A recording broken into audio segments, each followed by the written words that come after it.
The Vertex Tower was a 120-story needle of glass and steel piercing the clouds of Manhattan. It was the headquarters of Vane Sterling Global, a financial titan built on the genius of Arthur Vane. To the world, Arthur was a visionary. To Elias, hanging by a steel cable 1,000 feet above the pavement, Arthur was a thief in a silk tie. Elias was a high-rise window cleaner. Every morning he strapped into a harness, stepped into a metal cradle, and lowered himself into the abyss. Most people in the offices didn't even notice him. To them, he was just a blur against the sky, a mechanical part of the building's maintenance. One afternoon, Elias was cleaning the triple-paned glass of the executive boardroom on the 110th floor. Inside, a high-stakes meeting was happening. Arthur Vane was presenting the Vane algorithm, a predictive trading tool that had made him the richest man in the city. Elias paused his squeegee mid-stroke. He saw the projection on the wall inside. His heart skipped a beat. It wasn't just an algorithm. It was the Chronos engine, the math his father, Dr. Samuel Reed, had spent 30 years developing before falling from a balcony 10 years ago. Suddenly, Arthur Vane looked up and saw Elias. His face twisted in annoyance. He pressed a button on the intercom that linked to the exterior cradle. "Hey, you! You're distracting the board," Arthur's voice crackled, cold and arrogant. "Move to the next pane. You're lucky we even let people like you touch this glass. You're a janitor of the sky, Elias. Stick to the soap and stay out of the light." The board members laughed. Arthur then poured a glass of expensive scotch and, with a cruel smirk, threw the remains of the liquid against the inside of the glass Elias had just cleaned. "There. Give you something to actually work for, you peasant." Elias looked at the smudge of scotch on the glass.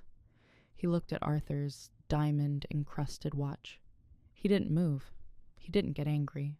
He simply reached into his pocket and touched a small, encrypted USB drive. Arthur thought Elias was looking at the scotch. Elias was actually reading the sticky notes on Arthur's desk through a high-powered lens. For 10 years, the world thought Elias Reed had disappeared. After his father's accident, Arthur Vane had seized all of Samuel Reed's research, claiming Samuel had gone mad, and sold it to him for a pittance.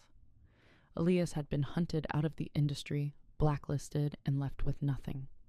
He took the job as a window cleaner for one reason: perspective. From the outside of a glass building, you see everything. You see who is sleeping with whom. You see which CEO is snorting lines of white powder in the bathroom. And most importantly, you see the screens.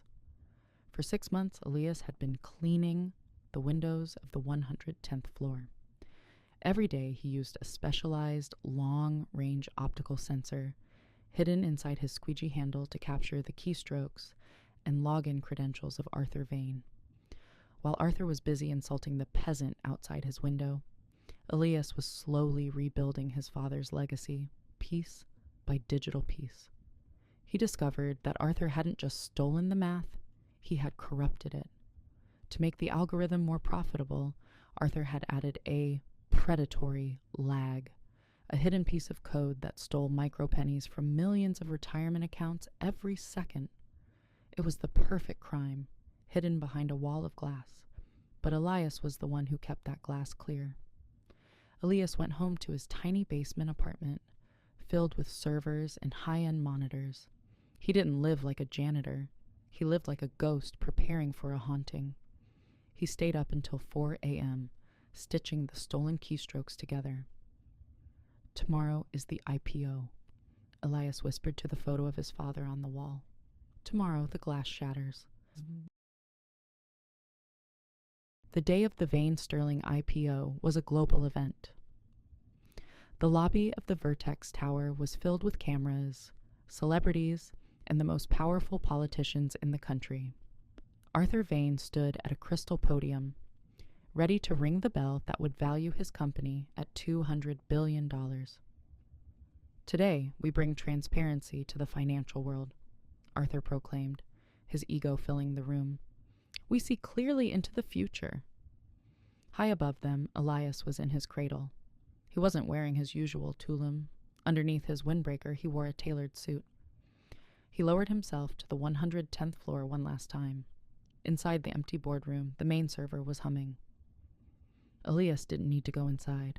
He placed a small magnetic induction device against the glass. "Transparency, Arthur," Elias said into his headset. "Let's give them a clear view." Downstairs, the giant 50-foot digital ticker that was supposed to show the soaring stock price suddenly flickered. Instead of green numbers, it began to play a video. It was a recording from the boardroom. Not from today, but from 3 months ago. It showed Arthur Vane talking to his lead developer. "The Reed algorithm is too slow because of the ethical limiters," Samuel put in. Arthur's voice boomed through the lobby speakers. "Strip them out. I don't care if it bankrupts a few thousand teachers' pensions. By the time they find out, I'll be on a beach in the Maldives. Samuel Reed was a fool. He died protecting ethics. I'm living for profits." The lobby went silent. The cameras, still live to millions of viewers, captured every word. The genius was caught in 8K resolution. Arthur Vane froze. He looked up at the giant screen, his mouth agape. "Turn it off! Someone turn it off!" But the system was locked. Elias's The Glass Scraper virus had taken over the entire building's OS. Every computer in the tower began to dump Arthur's private emails, his offshore bank records, and the original, uncorrupted files belonging to Dr. Samuel Reed onto the public internet. Arthur Vane tried to run for the elevators, but the doors wouldn't open. The entire building was in lockdown. He looked toward the windows, his eyes wide with panic, and there, descending slowly in his metal cradle, was Elias. Elias stopped the cradle exactly at Arthur's eye level. He unclipped his harness and stood on the edge of the metal platform, 1,100 feet in the air, with nothing but the wind behind him. He tapped on the glass, the same glass Arthur had thrown scotch on. Elias held up a single piece of paper, the last will and testament of Samuel Reed. Underneath it, he held a phone showing the real-time stock price of Vane sterling. It was plummeting. From $150 a pay to 0.40 cents in 3 minutes. Arthur screamed, banging his fists against the glass. "I'll kill you! You're nothing! You're a window cleaner!" Elias leaned in, his voice calm through the building's external speakers. "I'm not just a window cleaner, Arthur. I'm the one who makes sure people can see the truth. You spent your life looking down on everyone. You forgot that the people below you are the ones holding your ropes." Elias pulled a lever on his belt. A small, controlled thermite charge, the kind used for precision glass cutting, ignited. With a loud crack, the massive executive window, the impenetrable shield of the elite, shattered into 1,000,000 tiny diamonds. The wind rushed into the boardroom, scattering Arthur's stolen papers like autumn leaves. Arthur fell to his knees, clutching at the air. Elias stepped off the cradle and into the boardroom. He didn't hit Arthur. He didn't need to.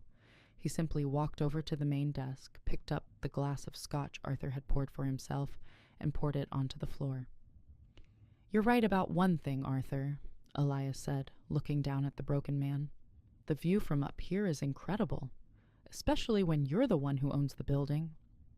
Federal agents swarmed the room minutes later. Arthur was led out in handcuffs, his empire nothing but a collection of glass shards on the carpet. Elias stayed in the boardroom, looking out at the city. He wasn't a ghost anymore. He was the architect of the new Vertex. He took his father's name back. He took the company back.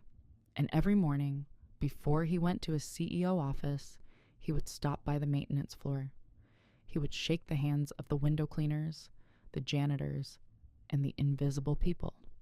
Because he knew better than anyone, if you want to see the future, you have to keep the windows clean.